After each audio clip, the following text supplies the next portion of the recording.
BookTube, it's Amy. I'm back again with the Anatomy of Bibliomania by Holbrook Jackson, this lovely teal volume here, full of wonderful chapters related to all things bookish and bibliomania.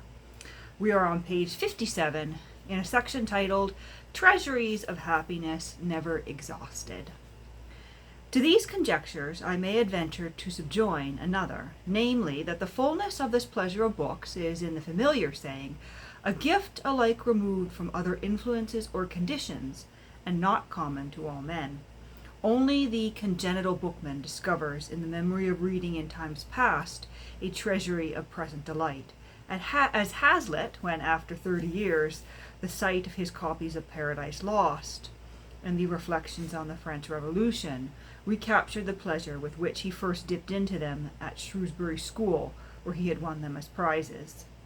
That time is past, he mourns, with all its giddy raptures, but so sweet the recollection, he is determined to preserve its memory, embalmed with odors, just as he gloats on the recollection that his first meeting as a boy with Tom Jones in Cook's British Novelists was a dance through life, a perpetual gala day.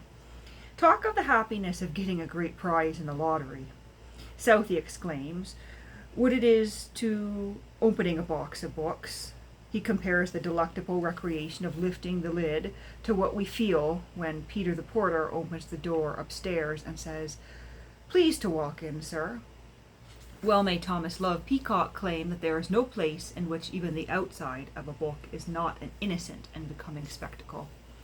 Not daily conned, but glorious still to view, with glistening letters wrought in red and blue.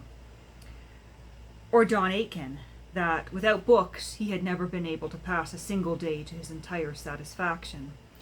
For they are at the head of all the pleasures which offer themselves to the man of liberal education, in variety, durability, and facility of attainment. No other can stand in competition with it, and even in intensity it is inferior to few.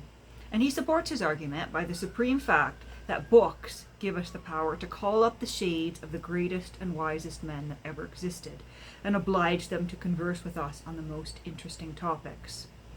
'Tis an inestimable privilege, he says, and superior to all common enjoyments, and an added advantage that from this feast of the choicest thoughts of the ablest men in their best dress, we can exclude dullness and impertinence, and open our doors only to wit and good sense. Hazlitt merely inculcates that reading is the greatest pleasure in life, and others come near to his opinion, as Leigh Hunt, the most heartfelt of all our enjoyments, and Southey, old friends and old books are the best things this world affords. The habit of reading, Anthony Trollope testifies, is the only enjoyment in which there is no alloy. It lasts when all other pleasures fade, and will make our hours pleasant as long as we live. The purest pleasures, Cobden ever knew, were intercourse with intelligent minds, and communion with the departed great, through books by his own fireside. Milton, at the university, is so allured to read that no recreation comes to him better welcome. Gibbon, comfortably seated in his library in his own easy chair, before his own fire, after a journey, rejoices in the feeling that he is surrounded with 1,000 old acquaintances of all ages and characters, who are ready to answer 1,000 questions which he is impatient to ask.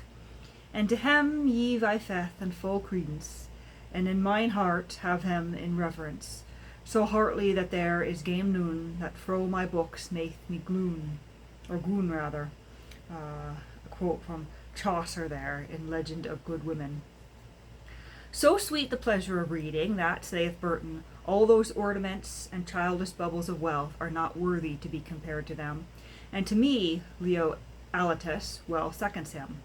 The light of the sun, the day, the life itself would be joyless and bitter if I had not something to read, which Prospero in The Tempest supports when he finds his library, dukedom large enough, prizing certain volumes above his dukedom. Macaulay ventures even farther, books becoming everything to him. If I had at this moment any choice of life, he says, I would bury myself in one of those immense libraries at the universities, and never pass a waking hour without a book before me. But to leave all declamatory speeches and verses in their praise, I will confine myself to my present subject, which is to assert and show how they have given pleasure by the reading of them or by their presence. Some are fully convinced that through them they enclose their desires in the security and satisfaction of their own minds.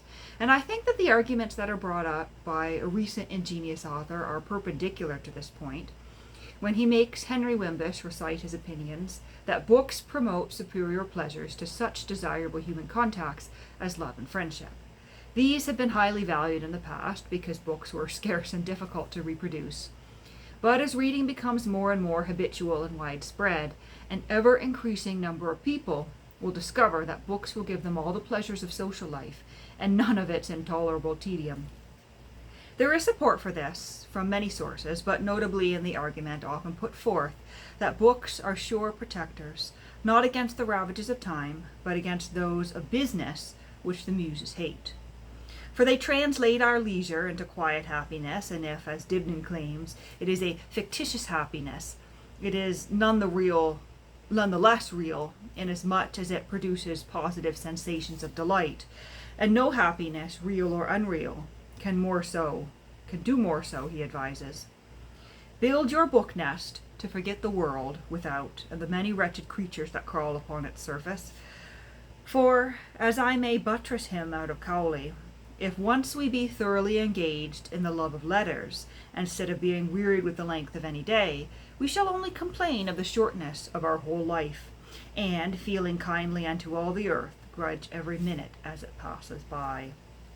Ending there with a quote from William Morris in his Anapology in Earthly Paradise. But that is the end of that section for today's reading.